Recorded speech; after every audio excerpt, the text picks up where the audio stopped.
કામના દબાણ હેઠળ શું ક્યારેય એવું લાગ્યું છે કે મગજ જાણે બંધ થઈ ગયું છે અને વિચારોનું ગૂંચળું વળી ગયું છે? જો હા, તો આ વિશ્લેષણ ખાસ તમારા માટે જ છે. આજે આપણે માનસિક થાકને દૂર કરી સ્પષ્ટતા પાછી મેળવવા માટેની કેટલીક અત્યંત વ્યવહારુ રીતો પર વાત કરવાના છીએ. તો આજે આપણે આ 5 પગલાઓમાંથી પસાર થઈશું. આપણે તણાવના સંકેતોને ઓળખવાથી શરૂઆત કરીશું અને છેક તેને રોજિંદા જીવનમાં મેનેજ કરવા માટેની એક નક્કર યોજના સુધી પહોંચીશું. ચાલો, શરૂ કરીએ. ચાલો, સૌથી પહેલાં એ જાણીએ કે માનસિક તણાવ ખરેખર દેખાય કેવો છે, કારણ કે કોઈપણ સમસ્યાને ઉકેલવા માટે પહેલાં એને ઓળખવી ખૂબ જ જરૂરી છે, બરાબર ને? આ એક એવો સવાલ છે જેનો જવાબ ઘણા પ્રોફેશનલ્સ હામાં આપશે. જ્યારે મન પર બોજ વધી જાય છે ત્યારે એવું લાગે જાણે વિચારો ધુમ્મસમાં ખોવાઈ ગયા છે, કંઈ સ્પષ્ટ દેખાતું જ નથી.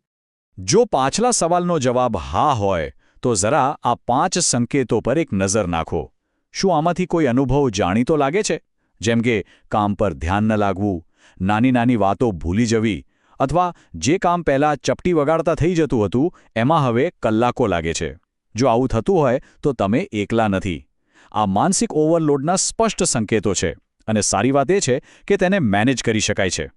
સારું, તો હવે આપણે સંકેતોને ઓળખી લીધા છે, તો ચાલો હવે એ સમજીએ કે આપણું મન દબાણ હેઠળ કામ કેવી રીતે કરે છે અને શા માટે સ્પષ્ટતા જાળવવી આટલી જરૂરી છે.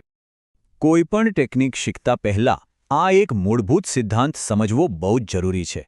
આપણું મન, આપણી લાગણીઓ અને આપણું શરીર આ ત્રણે અલગ અલગ નથી. એ એકબીજા સાથે એટલા જોડાયેલા છે કે એકમાં થતો ફેરફાર બીજા પર સીધી અસર કરે છે. સમજો કે આપણી અંદર 2 સિસ્ટમ સતત કામ કરી રહી છે. એક છે આપણું તર્કસંગત મન, જે એકદમ શાંતિથી તર્ક સાથે વિચારે છે, અને બીજું છે આપણો ભાવનાત્મક પ્રતિભાવ, જે તરત જ પ્રતિક્રિયા આપે છે. તકલીફ ત્યારે થાય છે જ્યારે દબાણ હેઠળ આ ભાવનાત્મક પ્રતિભાવ એટલો હાવી થઈ જાય કે એ તર્કસંગત મનનો અવાજ જ દબાવી દે છે. બિલકુલ એના જેવું કે પરીક્ષામાં બધું જ આવડતું હોય પણ ડરને કારણે પેપરમાં કશું લખી જ ન શકાય. આને સમજવા માટે એર ટ્રાફિક કંટ્રોલ ટાવરની કલ્પના કરો. તમારું તર્કસંગત મન એ શાંત કંટ્રોલ ટાવર છે અને તમારી લાગણીઓ એ અસંખ્ય વિમાનો છે જેને સુરક્ષિત રીતે દિશા આપવાની છે. તણાવના સમયે આ ટ્રાફિક અચાનક વધી જાય છે અને બિચારા કંટ્રોલ ટાવર પર દબાણ આવે છે કે તે કેવી રીતે તર્કસંગત નિર્ણયો લે.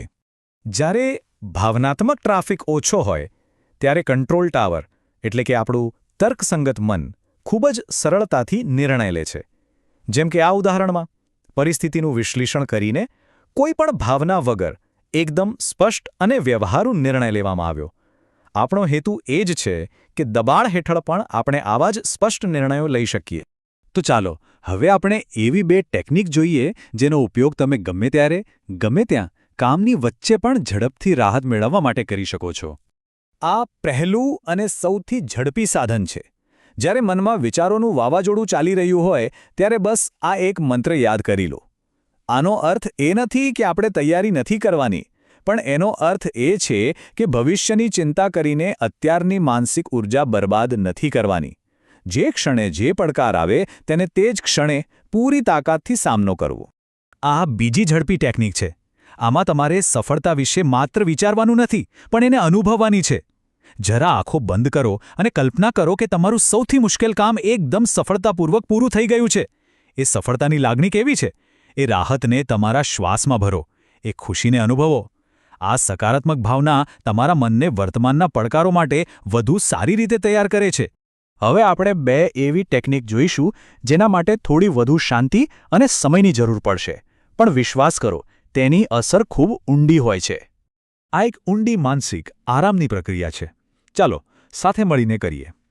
પહેલા 99 થી 70 સુધી ધીમે ધીમે ઊંધી ગણતરી કરો.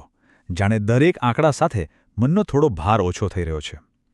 હવે 69 થી 30 કલ્પના કરો કે તમે એક ભવ્ય ગાલીચાવાળી સીડી ઉતરી રહ્યા છો અને દરેક પગથિયું તમને વધુ શાંતિ આપી રહ્યું છે. અને હવે 29 થી 0 તમે એક આરામદાયક લિફ્ટમાં છો જે ધીમે ધીમે નીચે જઈ રહી છે. જ્યારે તમે 0 પર પહોંચો ત્યારે તમારા મનના એક ખાનગી, સુરક્ષિત ઓરડામાં પ્રવેશ કરો. અહીં તમને સંપૂર્ણ આરામ અને તાજગી મળશે. આ ટેકનિક દૃષ્ટિકોણ બદલવા માટે જાદુઈ છે. જે પરિસ્થિતિ તમને તણાવ આપી રહી છે તેને આંખો બંધ કરી મનની સ્ક્રીન પર એક ફિલ્મની જેમ ચલાવો. પણ એક મોટો ફેરફાર કરવાનો છે. ફિલ્મમાં તમારા પાત્રની જગ્યાએ તમારા જેવી જ બીજી કોઈ વ્યક્તિને મૂકો. હવે તમે માત્ર એક પ્રેક્ષક છો. એ બહારના નિરીક્ષક તરીકે તમે સ્ક્રીન પર દેખાતી વ્યક્તિને શું સલાહ આપશો? જે નિષ્પક્ષ સલાહ તમે એમને આપશો એ જ તમારા માટે સાચો રસ્તો છે. આનાથી ભાવનાત્મક અંતર બને છે અને સ્પષ્ટતા મળે છે.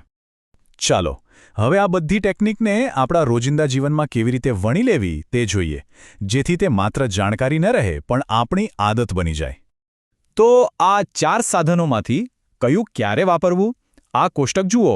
જો તાત્કાલિક રાહત જોઈતી હોય તો વધુ પડતું વિચારવાનું બંધ કરો મંત્ર છે. જો કોઈ સમસ્યા પર ઊંડાણપૂર્વક અને નિષ્પક્ષ રીતે વિચારવું હોય તો સ્ક્રીન વ્યાયામ શ્રેષ્ઠ છે. અને જો ઊંડા માનસિક આરામની જરૂર હોય તો સ્વસંમોહન માટે થોડો સમય કાઢો. આને વ્યવહારમાં કેવી રીતે મૂકી શકાય તેનું આ એક ઉત્તમ ઉદાહરણ છે. સવારે કોઈ મહત્વની મીટિંગ પહેલાં સફળતાની અપેક્ષા સાથે સકારાત્મક શરૂઆત કરો. બપોરે જ્યારે થાક લાગે ત્યારે વધુ પડતું વિચારવાનું બંધ કરો મંત્રથી રીસેટ થાઓ. સાંજે કોઈ સમસ્યા ઉકેલવા સ્ક્રીન વ્યાયામનો ઉપયોગ કરો. અને દિવસના અંતે મનને શાંત કરવા અને રિચાર્જ થવા માટે સ્વસંમોહનનો અભ્યાસ કરો. આ બધી જાણકારી હવે તમારી પાસે છે, પણ સાચી શક્તિ તેના અમલમાં છે. તો સવાલ એ છે કે આજનો દિવસ પૂરો થાય તે પહેલાં તમે આમાંથી કઈ એક ટેકનિકનો ઉપયોગ કરીને પોતાની માનસિક સ્પષ્ટતા પર ફરીથી નિયંત્રણ મેળવશો? પસંદગી તમારી છે.